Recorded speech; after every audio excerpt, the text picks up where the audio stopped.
வணக்கம். முத்ராதன் யோகாவிற்கு தங்களை அன்புடன் வரவேற்கிறேன். நாம் இன்று உயர் இரத்த அழுத்தத்தை கட்டுப்படுத்துகிற ஒரு செட் ஆஃப் மூச்சு பயிற்சிகளை தான் நம்ம இதில் பார்க்க போகிறோம். இந்த உயர் இரத்த அழுத்தத்தை கட்டுப்படுத்துறதுக்கான பயிற்சிகள், இந்த பயிற்சிகளில் நிறைய மூச்சு பயிற்சிகளை நான் தனித்தனியாக நம்ம சேனலில் போட்டிருக்கேன். அப்போது இந்த வீடியோவுக்கு காரணம் என்ன அப்படின்னு கேட்டிங்கன்னா, இதை நான் தொடர்ந்து அவர்கள், அதாவது ஒன்று தனித்தனியாக செய்ய வைக்காமல், இப்போ நான் சொல்ல போகிற இந்த வரிசை கிரகத்தில் நீங்கள் பண்ணும் பொழுது 1 2 3ன்னு இதை வரிசையாக பண்ணும் பொழுது அவங்களுக்கு மிக சிறப்பான பலன்களை கொடுக்கறத நான் கண்கூடா என்னுடைய யோகா வகுப்புகளில் பார்க்கறதன் காரணமாக இதை நம்மளுடைய சேனலை ஃபாலோ பண்ணுற உங்களுக்கும் பகிரணும் அப்படிங்கிறது தான் இந்த வீடியோக்கான காரணம். இது கண்டிப்பாக கொஞ்சம் பெரிய வீடியோவாக தான் இருக்கும். உயர் இரத்த அழுத்தம் உள்ளவர்களுக்கு இது கண்டிப்பாக நிச்சயமான ஒரு சிறந்த பலனை கொடுக்கும்னு நான் உறுதியளிக்க முடியுங்கிறனால உங்களோட பொன்னான நேரத்தை இதற்கு செலவு பண்ணி தயவுசெய்து ஸ்கிப் பண்ணாமல் பாருங்கள். இதில் நம்ம ஒரு 7 விதமான பயிற்சிகளை தொடர்ந்து அடுத்துன்னு நம்ம செய்ய போனோம். இதற்கு 15லிருந்து அரை மணி நேரம் ஆகும். நீங்கள் கொஞ்சம் ப்ராக்டிஸ் பண்ண இந்த பயிற்சிகள் அரை மணி நேரம் வரையிலும் இது எடுக்கும். ஆனால் சிறப்பான பலனை கொடுக்கும். அதாவது நீங்கள் பிபி செக் பண்ணுற மீட்டரை வச்சுட்டு முன்னாடி பின்னாடி அப்படின்னு நீங்களே செக் பண்ணி உங்களோட பிபியோட அளவை நீங்கள் பார்க்கலாம். இதில் முதல் பயிற்சியாக நம்ம பண்ண போகிறது இது ஒரு வார்ம் அப் பயிற்சி தான். இது எந்த ஒரு மூச்சு பயிற்சியும் கிடையாது. உங்களுடைய கைகள் 4 விரல்களால் முதல்ல காதின் நேர் இருக்கிற இந்த மசில்ஸை இப்படி மேலும் கீழுமாக ஒரு 10லிருந்து 20 முறை பண்ணுறீங்க. அதே போல் இங்கே இருக்கிற மசில்ஸையும் இது மாதிரி பண்ணுறோம். அதே போல் கழுத்தின் பின்பக்கமாக நீங்கள் இப்படி முன்னும் பின்னுமாக இந்த கைகளை முன்னும் பின்னுமாக இந்த மாதிரி நம்ம மாற்றோம்.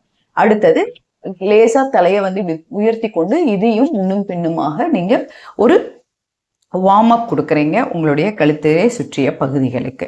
இரண்டாவதாக நம்ம பண்ண போகிற பயிற்சி பலூன் ப்ளோயிங் அப்படின்னு சொல்லுவோம். அதாவது இங்கே பலூன்னா நம்ம தனியாக பலூன் எடுத்துகிட்டு ஊத போகிறதில்ல, உங்களுடைய வாயை பலூன் மாதிரி நீங்கள் கொண்டு வர்றதுனால this is called balloon blowing அப்படின்னு நம்ம சொல்லுவோம். ப்ரீத்திங் அப்படின்னு சொல்கிறாங்க வெளிநாடுகளில். இது என்ன அப்படின்னு கேட்டிங்கன்னா, உங்களுடைய மூக்கின் வழியாக மூச்சு காற்றை இழுத்துட்டு மூக்கை இந்த மாதிரி அடைச்சிட்டு வாயை மூடியபடி மூச்சு காற்றை வெளியில் விடுறதுக்கு முயற்சி பண்ணணும். ஒரு கட்டத்தில் உங்களுக்கு அதுக்கு மேலே மூச்சு காற்று வெளியில் போகாமல் காதுகள் அடைக்கிற மாதிரியான ஒரு உணர்வு வரும். அப்போ மூக்கு அடைச்சிருக்கிற கைகளை எடுத்துட்டு மூச்சு காற்றை நீங்கள் மூக்கின் வழியாக விடுவது தான் இந்த மூச்சு பயிற்சி ஆகும். இப்போ இங்கே பாருங்கள்.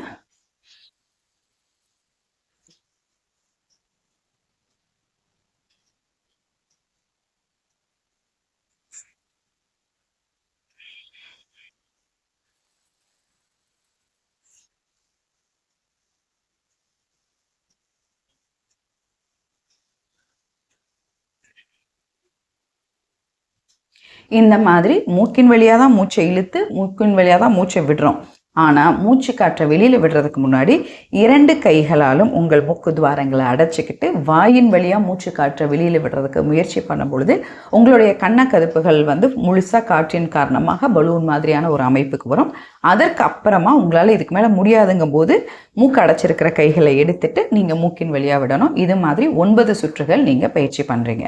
அதற்கு அப்புறமா நம்ம பண்ணுறது டீப் ப்ரீத்திங் அப்படின்னு சொல்லப்படுற ஒரு ப்ரீத்திங் அப்படின்னு நீங்கள் இதை எடுத்துக்கலாம். இது என்ன அப்படின்னா, உங்களுடைய மூச்சோட அலை நீளத்தை அதிகப்படுத்துவது தான் இதனுடைய கான்செப்ட். அதாவது இப்போ ஒரு நிமிஷத்துக்கு 12லிருந்து 15 முதல் ஒரு நார்மலாக ஒரு லேமேன் இன்ஹேல் பண்ணி எக்ஸ்ஹேல் விடுவாங்க. இது நார்மலான ஒரு லேமேனானது. ஆனால் இப்போ நம்ம அதில் குறைந்தபட்ச அளவான 12 எடுத்து அதுலேயும் பாதியான 6 உள்மூச்சு வெளிமூச்சை ஒரு நிமிஷத்துக்கு பயிற்சி பண்ண போகிறது தான் இது முதல்ல எடுத்தோன்னே நீங்கள் ஒரு நிமிஷத்துக்குன்னு பயிற்சி பண்ணாதீங்க. 30 வினாடிகள் 30 வினாடிகள்னு 9 செட்டு ட்ரை பண்ணுங்கள். அதாவது 30 வினாடிகளுக்கு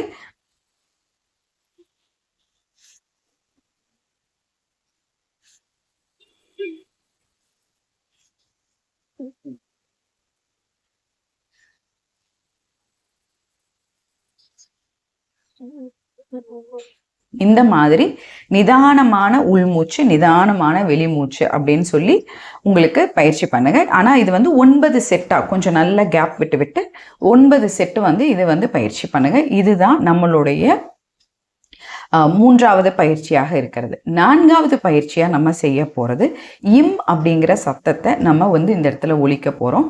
எப்படின்னா மூச்சு, இது வந்து ஒரு சின்ன தியான பயிற்சி மாதிரி பண்ணணும். சலனமற்று இருப்பது தான் வந்து நம்ம மனம் அமைதியாக இருக்கிறதுக்கான, ஒரு பிபி கண்ட்ரோலில் இருக்கிறதுக்கான ஒரு மிக எளிய வழி. ஆனால் நம்மளுடைய வாழ்க்கை கடமையில் நம்மளால் அது முடியாதுங்கிறதுனால ஒரு சத்தத்தின் மூலியமாக நம்ம இதை பயன்படுத்திக்க போகிறோம்.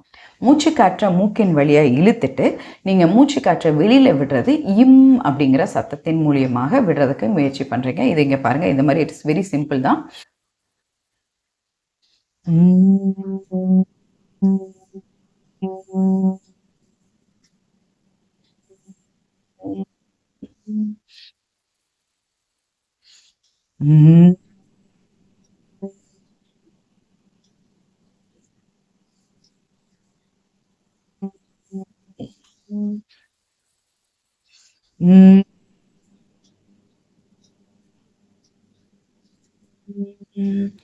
இந்த மாதிரி இந்த பயிற்சி பண்ண போகிறோம்.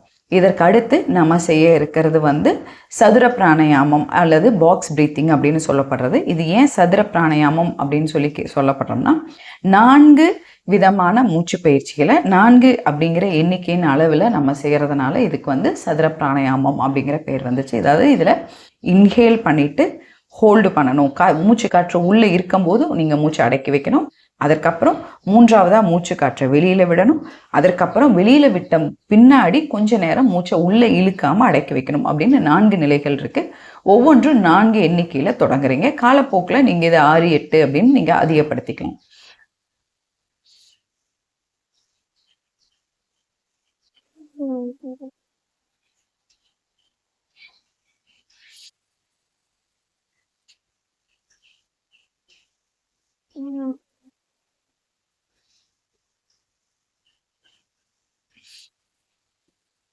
இந்த மாதிரி நீங்கள் இந்த பயிற்சியை பண்ணணும். இதுக்கு வந்து நம்ம ப்ராக்டிஸ் வீடியோவும் போட்டிருக்கோம். இதை பற்றிய டீட்டெயில்டான வீடியோவும் நம்ம சேனலில் போட்டிருக்கோம். நான் இது கடைசியில் இந்த லிங்க்கை வந்து நான் உங்களுக்கு அனுப்புகிறேன். இது வந்து உங்களுக்கு சதுர பிராணாயாமம்னு சொல்லப்படுறது.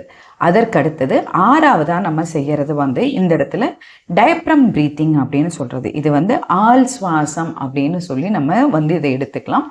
இந்த ஆள் சுவாசம் அப்படின்னா என்ன அப்படின்னா, நீங்கள் மூச்சு காற்றை உள்ளே இழுக்கும் பொழுது டயப்ரம் மசில் அப்படின்னு சொல்லப்படுறது, நம்ம முதுகெலும்பில் நம்மளோட நெஞ்சு கூட்டில் இப்படி ஒரு வி அமைப்பு இருக்கு இல்லைங்களா, அந்த இடத்துல இருக்கிற மசிலுக்கு பேர் தான் டயப்ரம் மசில் அப்படின்னு. அதாவது நீங்கள் இதை இன்னும் சுலபமாக உங்களுக்கு புரிகிற மாதிரி நான் சொல்லணும்னா, ரொம்ப சின்ன குழந்தைங்கள பார்த்தீங்கன்னா மூச்சு காற்றை உள்ளே இழுக்கும் பொழுது அவங்களோட வயிற்று தசைகள் இப்படி மேலே வர மாதிரியும், மூச்சு காற்றை வெளியில் விடும்போது அவங்களோட வயிற்று தசைகள் உள்ளே போகிற மாதிரியும் அவங்களோட ஒரு மூச்சு பயிற்சியானது இருக்கும்.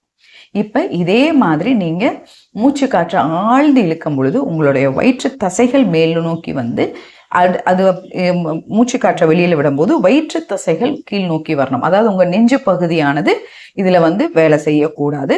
இப்போ நான் உங்களுக்கு இதை நின்றுக்கிட்டு, அதாவது வீடியோவில் தெரியறதுக்காக நின்றுக்கிட்டு பண்ணி காட்டுறேன். நீங்கள் ஆனால் நாற்காலியில் அமர்ந்து இதை பண்ணுங்கள். இங்கே பாருங்கள், ஒரு கையை நெஞ்சு பகுதியில் வைக்கிறீங்க, ஒரு கையை உங்களோட தொப்புள் பகுதியில் வைக்கிறீங்க.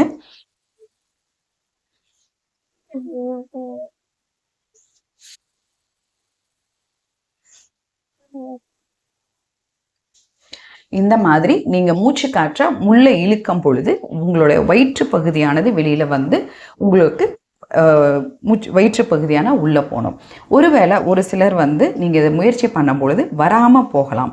அப்போ எப்படி பண்ணலான்னா, மேல் நோக்கி படுத்துக்கொண்டு உங்களோட கால்களை மடக்கி வச்சுட்டு, நான் இந்த இடத்துல பிக்சர் போடுறேன், படுத்துக்கொண்டு இதே மாதிரி நெஞ்சில் ஒரு கையும் வயிற்றில் ஒரு கையும் வச்சுட்டு நீங்கள் இன்ஹேல் எக்ஸ்ஹேல் அப்படின்னு பயிற்சி பண்ணலாம். வீட்டில் இருக்கீங்கன்னா இந்த பயிற்சியும் நீங்கள் ஒரு நாளைக்கு எத்தனை முறை வேண்டுமென்றாலும் நீங்கள் இதை பயிற்சி பண்ணலாம். இது வந்து டயப்ரம் பிரீத்திங் என்று அழைக்கப்படுகிறது. இது முதல்ல 1 நிமிடத்திலிருந்து ஆரம்பித்து படிப்படியாக 3 நிமிடங்கள் வரையிலும் இந்த பயிற்சியை செய்யுங்க. கடைசியாக இந்த சுவாச பயிற்சிகள் எல்லாம் முடிச்சோடனே உங்களை ரிலாக்ஸ் பண்ணிக்கிறதுக்காக மூக்கின் வழியாக சுவாசத்தை இழுத்துட்டு வாயை இந்த மாதிரி வைக்கிற அமைப்புக்கு பேர் காக்கி முதிரை. இது நிர்வாணா பிராணாயாமம், பிரீத் அப் காட் அப்படின்னு சொல்லப்படுறது. இந்த மாதிரி வந்து நீங்கள் இந்த மூச்சு பயிற்சியை 3 முறை செய்து இந்த மூச்சு பயிற்சியை நிறைவு செய்யுங்க. இப்போ ஒரு சின்ன ரீகேப் பார்க்கலாம். முதல்ல உங்கள் கழுத்தை சுற்றி இருக்கிற பகுதிகளை நீங்கள் வந்து ஒரு சின்ன மசாஜ் பண்ணுறீங்க. ரெண்டாவது மூக்கின் வழியாக சுவாசத்தை இழுத்து வாய்க்குள்ள பலூன் மாதிரி ஒரு அமைப்பு வர வச்சுட்டு திரும்ப மூக்கின் வழியாக தான் மூச்சு காற்றை வெளியில் விடுறீங்க. மூன்றாவதாக உள் சுவாசம் அப்படின்னு டீப் ப்ரீத்திங் அப்படின்னு சொல்லப்படுற நிதானமான மூச்சை உள்ளே இழுத்து நிதானமாக மூச்சை வெளியே விடுறோம். இது 30 செகண்டுக்கு 6 முறை உங்களோட சுவாச பயிற்சி அப்படின்னு ஆரம்பித்து 1 நிமிடத்துக்கு 6 முறை அப்படிங்கிற அளவுக்கு இதை பயிற்சி பண்ணுங்கள். இதுவும் 9 சுற்றுகள் நீங்கள் பயிற்சி பண்ணுறீங்க. நான்காவதாக தியான பயிற்சி மாதிரி நீங்கள் மூச்சு காற்றை உள்ளே இழுத்துட்டு இம் அப்படிங்கிற சத்தத்தை நீங்கள் உங்களுடைய எக்ஸ்ஹேலாக பண்ண போகிறீங்க. இது 4வது பயிற்சியாக இது இருக்க போகுது. 5வதாக பாக்ஸ் ப்ரீத்திங் அப்படின்னு சொல்லப்படுற சதுர பிராணாயாமத்தை இன்ஹேல் 4, ஹோல்டு 4, எக்ஸ்ஹேல் 4, அதற்கப்புறமா நம்ம வெளியில் மூச்சை இழுக்காமல் இருக்கிறது 4 அப்படின்னு சொல்லிட்டு பண்ண போகிறோம். 6வதாக நம்ம செய்கிறது டயப்ரம் ப்ரீத்திங் அப்படின்னு சொல்லப்படுற ஆள் சுவாசம். அதாவது மூச்சு காற்றை நீங்கள் உள்ளே இழுக்கும் பொழுது வயிற்று பகுதியானது வெளியே வயிற்று பகுதியான உள்ளே போகணும் அப்படிங்கிற பயிற்சியை செய்கிறோம். 7வதாக நம்ம பண்ணுறது பிரீத் ஆஃப் காட் அப்படின்னு சொல்லப்படுற இன்ஹேல். இந்த பயிற்சியை செய்து நிறைவு செய்கிறீங்க. இந்த பயிற்சி யாருக்கெல்லாம் தேவைப்படும்னு நினைக்கிறீங்களோ அவங்களுக்கு மறக்காமல் இந்த வீடியோவை ஷேர் பண்ணுங்கள். இது செய்து பலன் பெற்றவர்கள் இதனுடைய வீடியோக்கு கீழே கண்டிப்பாக கமெண்ட் எழுதுங்க. உங்களோட சந்தேகங்களையும் கமெண்ட்டில் கேளுங்க. நன்றி, வணக்கம்.